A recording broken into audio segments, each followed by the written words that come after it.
Kau tahu tak kopi yang kau minum hari-hari tu asalnya dari mana? Bukan dari Itali, bukan dari Brazil. Nak tahu? Dia sebenarnya bermula dari dunia Arab. Kopi ni mula meletup kat Yaman. Abad ke-15, komuniti kat sana guna biji kopi untuk bantu berjaga waktu malam. Waktu nak fikir dalam belajar, tenangkan minda, kopi waktu tu bukan sekadar minum-minum. Dari Yaman, kopi ni merebak ke Mekah, Kahirah, Istanbul sampai muncul kahwah kafe zaman dulu. Tempat orang datang sembang pasal ilmu, seni dan idea besar. Bukan sekadar duduk scroll pun, betul minum-minum kopi.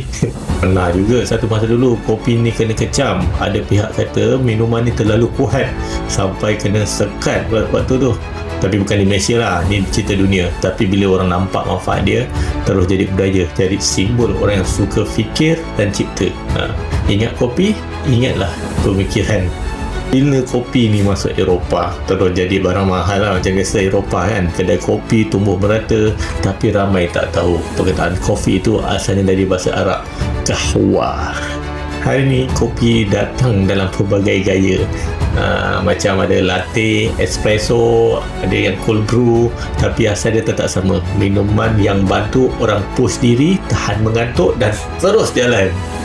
Jadi lain kali kalau kau minum kopi, kau kena ingat dalam cawan tu ada sejarah beratus tahun. Okey, kalau kau rasa video ni bermanfaat, klik follow, share dan like. Ciao.